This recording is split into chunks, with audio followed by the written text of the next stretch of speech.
지난주부터 이제 모든 것이 괜찮아지는 기술. 혹시 이거 데런 브라운 뭐 넷플릭스 다큐 보셨어요? 제가 설명 듣고 어떠셨어요? 좀 낯설 수도 있어요. 처음 접하시는 분들. 그런 걸 저는 처음 봐봤거든요. 그러니까요. 그게 넷플릭스 많이 보는 네네 다큐에서도 되는. 네네네네. 근데 미라클인가? 맞아요, 미라클 제일 유명해요. 네. 그냥 봤는데 나중에는 눈물이 나더라고요. 그러니까요. 인간의 심리를, 그러니까 이게 일종의 이제 멘탈리스트라고 지난주에 이런 일을 하는 사람들인데, 그러니까 그 심리를, 그러니까 자기를 개발하고 하는 것과 상대방을 사기를 치는 것은 종이 한 장 차이다. 그러니까 이런 훌륭한 기술, 뭐 어떤 테크닉으로서 심리적 테크닉 같은 것들을 자아 성장하거나 이제 자기 개발하는데 활용하는 측면이 있는데, 결국은 자아를 망치고 상대방을 착취하는 방향으로 가는 경우들이 있거든요. 그러니까 멘탈리스트라고 했을 때 그냥 담장에서 사기꾼과 도둑놈의 어디 중간이라고 비하하는 경우도 많이 있어요. 왜냐면 실제 그런 사례들이 많으니까. 대표적인 게 이제 유리겔라, 혹시 아세요? 유리겔라 숟가락 씌는 거. 네, 또 이제 이런 심리적인 트릭을 뭐라고 해야 돼? 그 어떤 허구성을 밝히는 걸 유명해진 사람들도 있고. 예. 근데 이제 우리가 마술은 좀 다르잖아요. 마술은 우리가 그걸 다 알고 보는 거잖아요. 심리적인 트릭을 가지고 한다는 것을. 그러니까 이제 마술 자체를 사기라고 해버리면 이제 그건 엔터테인먼트적인 측면은 다 무시하는 거니까. 그런데 이제 저는 이거를 잘 적절하게 활용해가지고 자기의 삶을 풍성하게 만드는 것, 그리고 상대방을 이해하는 기술로서 써야 되는데, 이걸 통해서 내가 상대방을 지배해야겠다. 사실 우리는 무의식적으로 그런 거 있죠? 부모님들 있잖아요. 자식을 지배하고 싶잖아요. 연인 관계 안 그래요? 내가 내 남자친구를, 내 여자친구를, 내 남편을, 내 아내를 지배하고 싶잖아요. 지배 안 되죠? 전혀 안 되죠. 오히려 속 터져. 저놈 인간 저거. 30년 아니면 평생 가도 안 될 거예요. 근데 우리 어때요? 안 되는 걸 계속 하죠. 지배하고 싶잖아요. 우리의 지배의 욕망은 그렇게 깊어요. 어떻게든. 그리고 나중에 저놈의 인간 저거 자식들도 저 자식이 아니라 천사다 그래요? 자식이 아니라 왼수다. 그 왼수가 커서 된 게 저 같은 사람이죠. 상대방을 어떤 지배하는 기술로 쓰고 싶어하는 그런 유혹이 있단 말이에요. 명성도 마찬가지예요.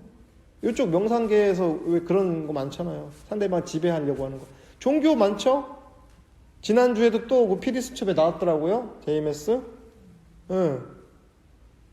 이게 또 충격. 보고 있으면, 와, 인간의 인지가 이렇게 박약한 거구나. 늘 참, 예. 저렇게 말도 안 되는 거에 속는구나. 헛것된 거야, 그거? 예. 진짜 기함했어요. 와, 그러니까 뭐라고 해야 돼? 야, 이거는 정말 기상천외하구나. 이렇게까지 한다는 건 정말 이건 사실 녹음에 안 남기고 싶을 정도 너무 저열해가지고, 그러니까, 이건 저열하다 놀랍다가 아니라 그냥, 와, 진짜 이게 진짜 말 그대로 기상천외하다. 어떤 저런 생각을 하지, 쟤는? 라고 생각하는데 또 그걸 응해주잖아요. 그래서 왜 인터뷰 같은 거 들어보면 그런데, 그 사람은 구세주라 해서 그렇게 해도 되는 줄 알았다고. 구세주기 때문에 저런 행동을 해도 일종의 정신적 면죄부를 주는 거잖아요. 구세주가 아니라 천하에 뭐가 없어도 그래서는 안 되는 거죠.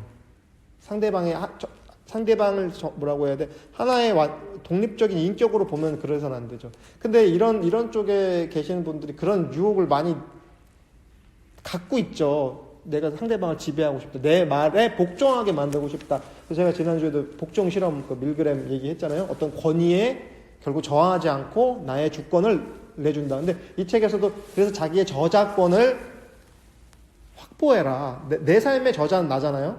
네. 상대방이 물론 요즘에는 전기 작가를 하나 사가지고 자기의 이런 걸 불러줘가지고 책을 쓰기도 하지만 그거는 근데 그래도 그건 내 삶을 얘기하는 거잖아요.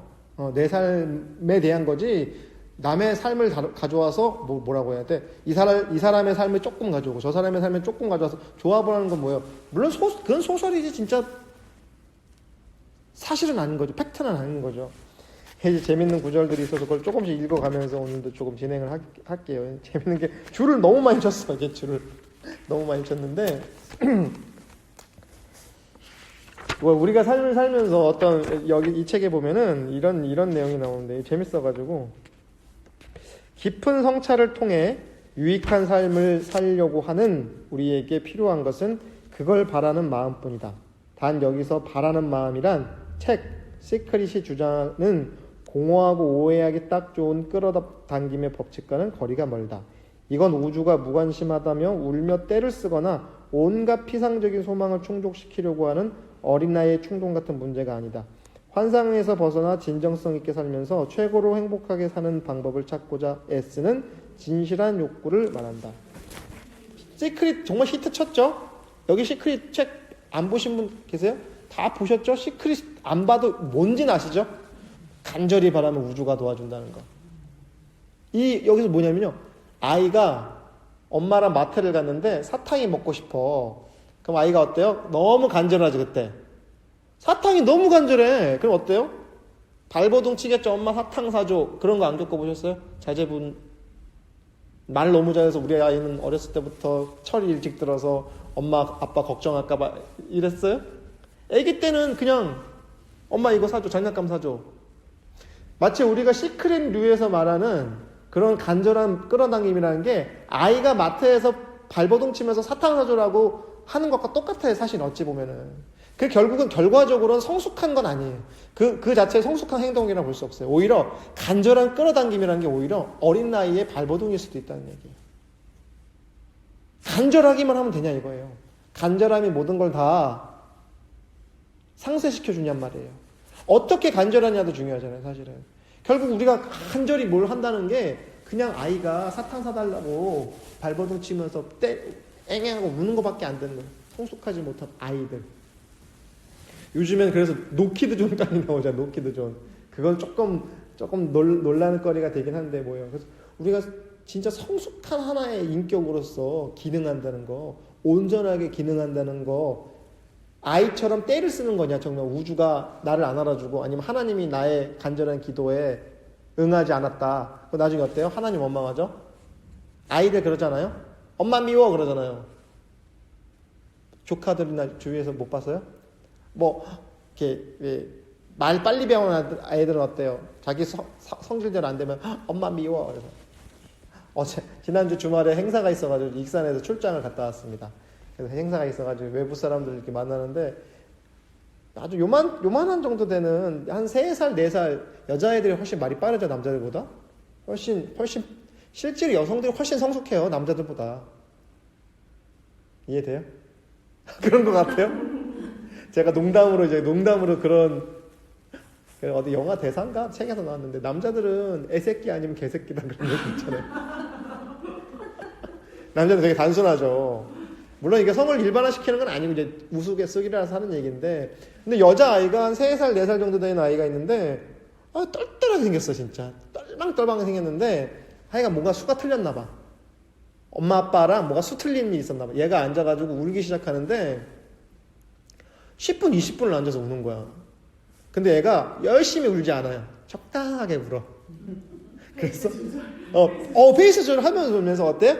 엄마 아빠한테 관심을 계속 갈구하는 거야.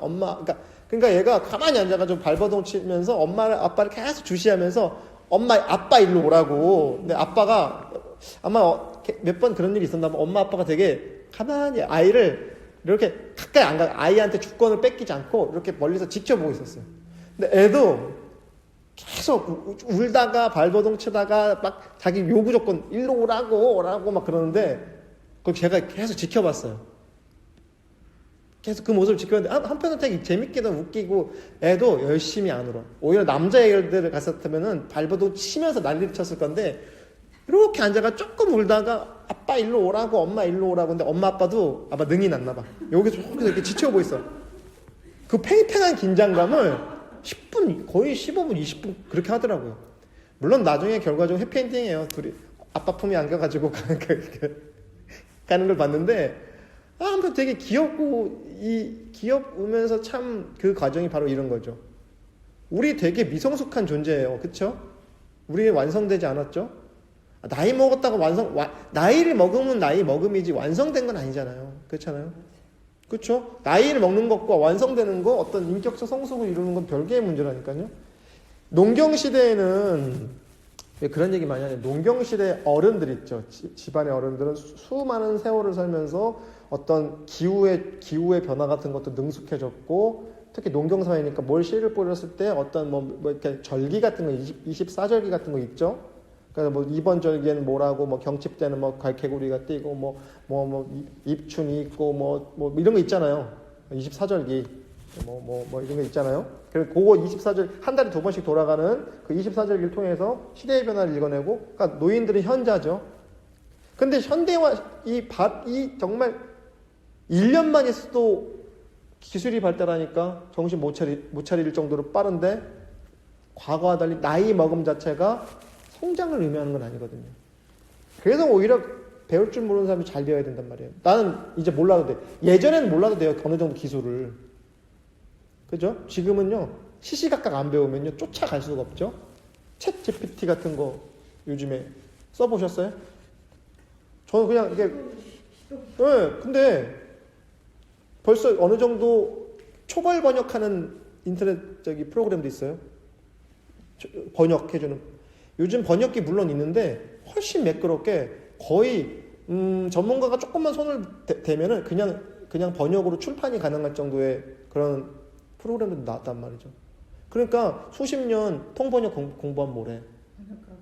예, 번역가들 진짜 이러다가 밥줄 끊기게 생겼어. 물론 이제 전문가는 살아남을 거예요. 그래도 행간에 디테일하게 잡아낼 게 있겠지만, 이제 앞으로는 지금 번역이 그러는데 통역이 그러겠죠. 통역이 나중에 실시간 통역되는. 그렇죠.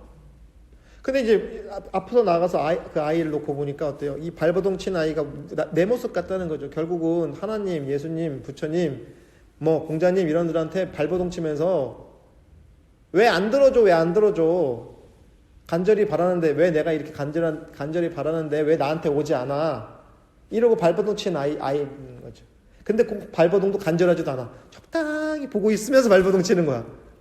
그래, 그렇게 간절한 것도 아니에요. 과연 간절하다는 게 뭐냐? 그 기도 하시는 분도 간절해 보였어요. 맞죠, 그렇죠. 그래서 참 그런 간절함에 대해서는 저도 옷깃을 여밀 필요가 있는데, 과연 무엇 때문에 간절하냐? 내 사사로운 욕망 때문에 간절하다면은, 그러니까 수능기도 많이 하죠.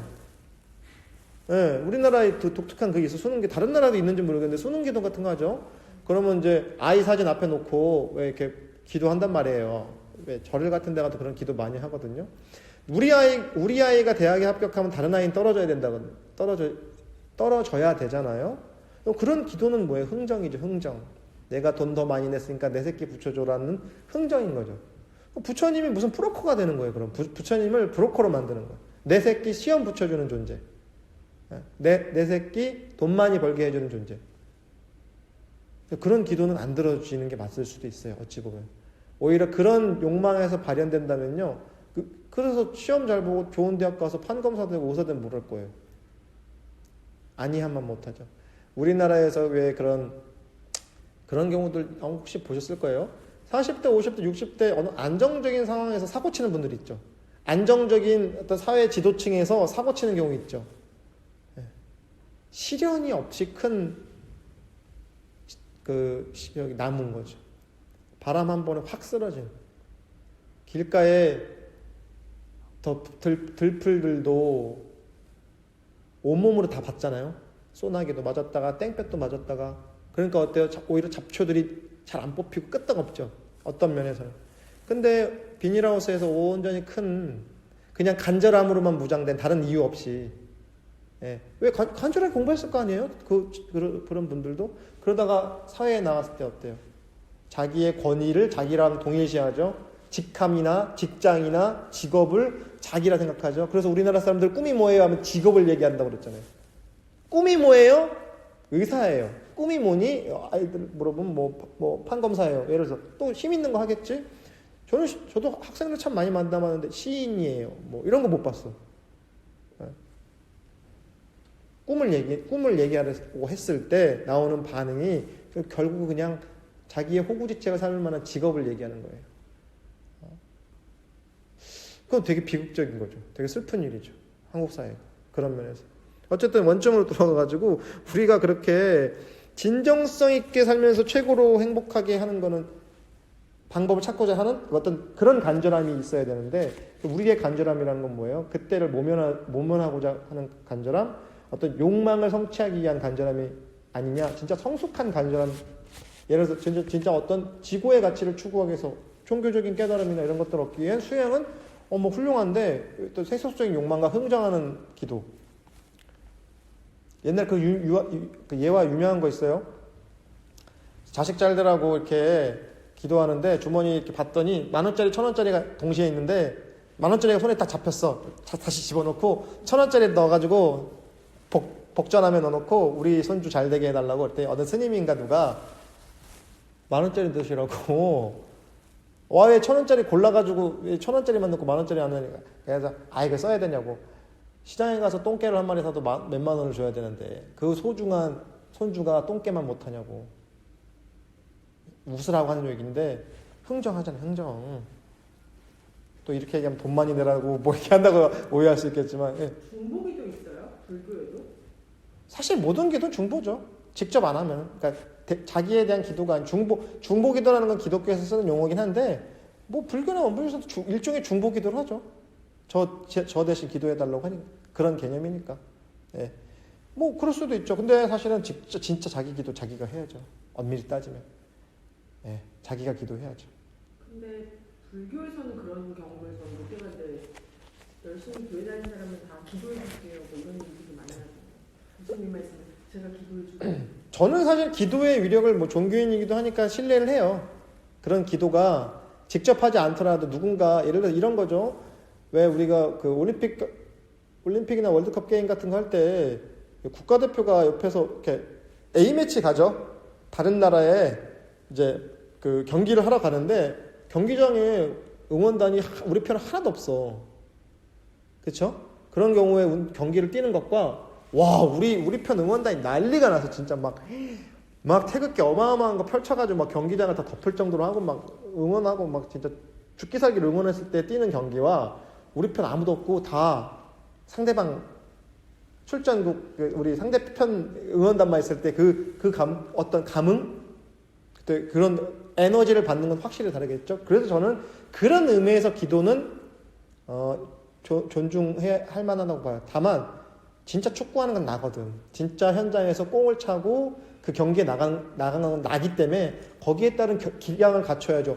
응원만 많이 해주면 이기는 건 아니잖아요. 당연히. 그러나 응원이 있을 때 없을 때는 확실히 다를 수밖에 없다. 그런 의미에서 저는 기도, 지금 말씀하신 중보기도 이런 것들은 저는 의미가 있다고 봐요. 다만 결국은 거기서 기량을 발휘하면서 실제로 경기장에 서야 되는 건 나기 때문에 거기서 우뚝 쏘수 자질이 없이 응원해주니까 나는 이길 거야 이런 막연한 기도가 바로 아까 얘기했던 성숙하지 못했던 간절함입니다.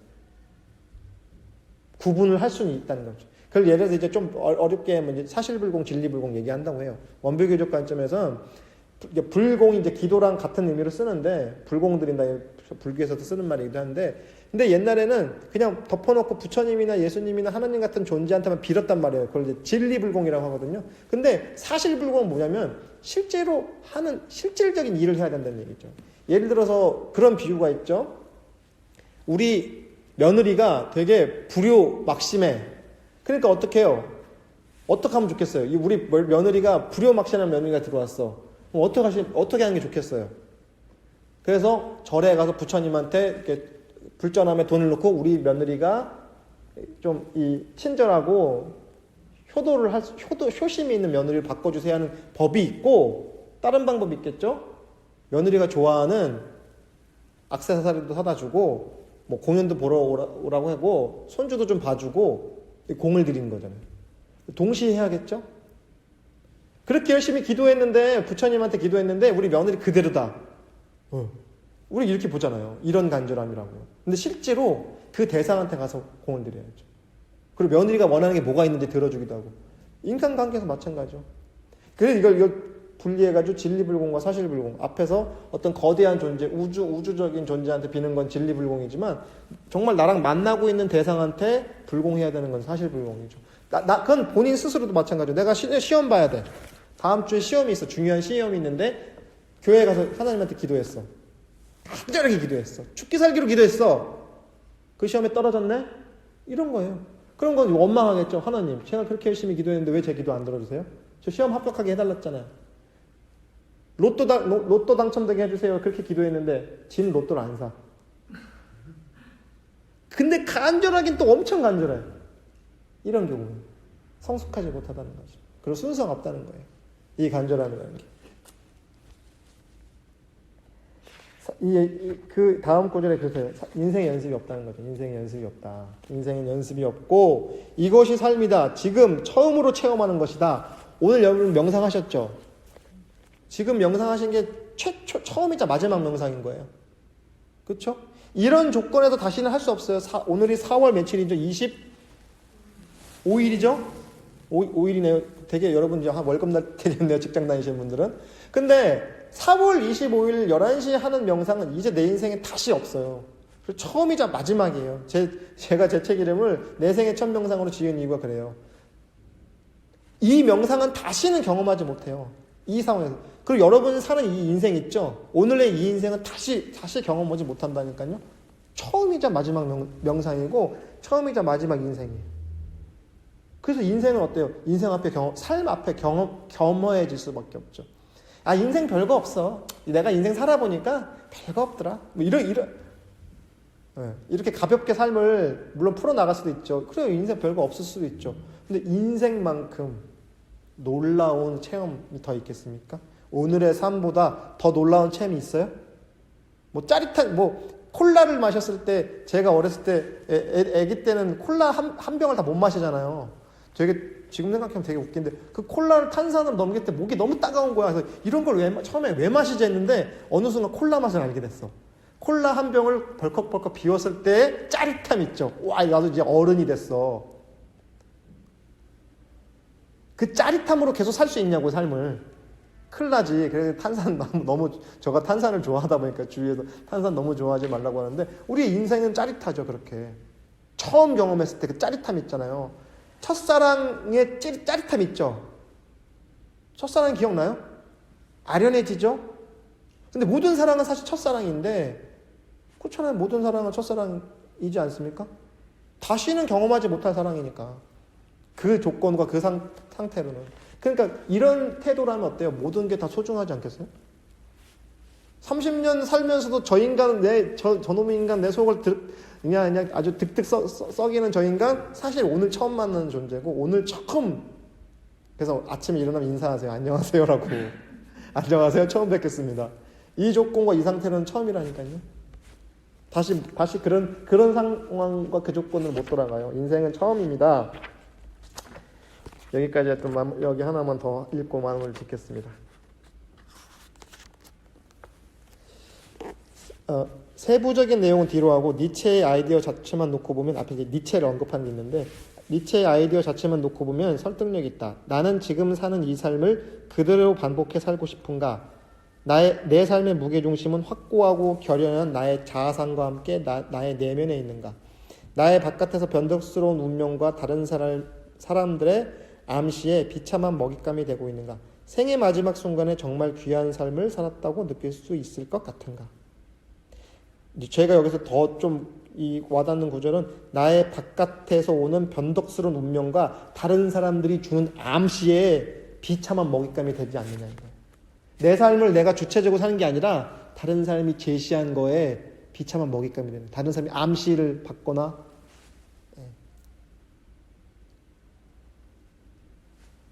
그 더글로리라는 드라마 최근에 아주 히트 쳤죠. 성혜교 나와서 학교폭력, 학폭이 정말 사회적인 문제인 것 같아요. 막 폭로도 지금도 나오죠. 실제 학폭 폭로 같은 거 나오는데, 거기 되게 재밌는 저기가 있어요. 대사가 되게 인상적이었어요. 그 악역 여주 2명이서 싸우다가 너무 비싼 백 있죠. 너무 명품 백 메고 다니면 막 이름도 붙여준다면서요. 어떤 분들은. 우리 애기 막 이런다면서요. 아시네요. 근데 너무 귀한 백을 들고 병원을 갔는데, 그 간호사가 실수로 쳐가지고 그 백이 이렇게 바닥에 툭 떨어졌어요. 그때 이제 이제 흠집이 났었잖아요. 기스 났다가 막 간호사한테 막 역정을 내는 거야. 그 악역이 아마 그 장면 있을 거예요. 그랬더니 더 악독한 이제 박연진 최고의 악당 빌런이 그렇게 에이즈 중재할 거면 왜 메고 다녀? 너는 그냥 에코백이나 매 그러는 거예요. 에코백이나 매라고. 근데 이 가방을 에이즈 중재한 사람은 친구들을 선망하고 있는 거야. 나보다 부자고 잘 살고 권력이 있는 친구들을 선망하니까 그 백을 갖는 것도 내가 그들 수준에 맞추는 하나의 행동인 거야. 근데 진짜 빌런은 야 그거 아무것도 아니야. 그냥 에코백이나 매라 너는. 이 악역의 이 배우는 그러니까 이 배역을 맡은 사람은 다른 삶의 다른 선망하는 자기의 친구도 쫓아다니려고 일생을 낭비했어요. 그래서 나쁜 짓도 같이 해요. 결과적으로 자기도 악당이 돼가는 거예요. 결국은 왜? 일생 그들과 함께 살아가면서 얻었던 암시, 여기서 표현한 암시 속에서 나도 저런 존재라고 동일시해버린 거예요. 실제 자기는 하루 벌어서 하루 먹고 사는 정도밖에 안 되는데 여기는 완전 부자 금수저 집안이었고 그러니까 이 친구들이 그냥 데리고 놀아준 거예요. 그러니까 뭐예요? 그쵸. 나의 삶의 저작권이 그들한테 있는 거예요. 선망. 그러니까 우리 타인의 욕망을 욕망한다 유명한 표현 있잖아요. 락강의 표현 중에 철학자, 심리학자 뭐라고 표현? 뭐 이제 규정할 수 있겠지만 하여간 그 락강의 유명한 우리 현대인들은 타인의 욕망을 욕망한다고. 네. 며칠 전에 골목길에 이제 운전하고 이제 출장을 갔다가 이제 저녁 식사를 하려고 이제 우리 일행들과 함께 가는데 일행들을 식당 앞에 내려주고 제가 이제 주차를 하려고 차를 끌고 가는데 좁은 그 골목길에 마세라티라고 하는 유명한 그 비싸죠 그거? 까만색 마세라티가 길을 딱 막고 서 있는 거예요. 시동을 켠 채로. 제가 좀 이런 데 못 참아. 난 그걸 못 견디겠어. 화가 나서. 그래서 명상가일 때 제가 이럴 때 제가 스스로 명상가라는 걸 다시 한번 자각하는데 그 큰 차가 길을 딱 막고 안 비키는 거예요. 제가 뒤에서 살짝 되게 예의 있게 빵빵 이렇게 했는데 안 비켜요. 그래서 제가 이렇게 하이빔을 몇 번 찰칵찰칵 했는데 안 비켜요. 이때 제가 순간 그냥 갈등했어요. 뒤로 후진해서 조용히 없던 일로 갈까? 근데 이것도 제가 제 삶의 주권을 뺏기는 거잖아요. 저는 정당하게 제가 지나가는 권리를 주장해야 되는데 그래서 제가 끝까지 저도 계속 한 30초 이상 그냥 기다렸어요. 이 차가 갈 생각이 없더라고. 근데 차문을 딱 열어. 운전석에서. 그래서 이거 봐라. 오늘 그 요즘에 그 블랙박스 요즘에 그 영상 나오는 거 아니야? 열고 내리려고 하는데 이제 아마 누가 조수석에서 못 나가게 한 것 같아요. 다시 닫더니 차를 빼더라고요. 네. 내가 길을 걸어가는 권리는 나한테 있는 거예요. 그는 길을 막을 권리는 없어. 네. 오늘 그 지난주에 저작권에 대한 얘기를 하면서 내 삶의 저자는 난데 여기서 내가 과연 비키는 게 옳은가 아니면 좀 어떤 부당함에 대한 얘기하는 거. 근데 우리 되게 타협하잖아요. 그래. 그리고 뭐예요? 마세라티 탔잖아. 우리가 그 실험을 해보니까 경차를 타고 지나가는 사람과 외제차를 지나가고 있을 때 뒤에서 빵빵했을 때 그 신호에 걸렸다가 이제 신호가 바뀌었을 때 뭐라고 해야 돼? 그 클락션을 울리는 간격이 외제차가 앞에 있을 때는 더 길고요. 경차가 앞에 있을 때는 못 참고 바로 팍 누른대요. 왜? 동일시하죠? 그 사람 하나 운전자를 인격으로 보는 게 아니라 그 차와 동일시해서 보는 거잖아요. 저도 순간, 마세라티 탔으니까 내가 비켜야 돼? 이건 내가 내 권리인데? 그 사람이 마세라티는 아니잖아. 그만한 어떤 그 가치가 있는 건 아니잖아. 모두 다 소중한 가치가 있죠. 마세라티 정도겠어요? 우주랑도 바꿀 수 없는 하나의 인간인데?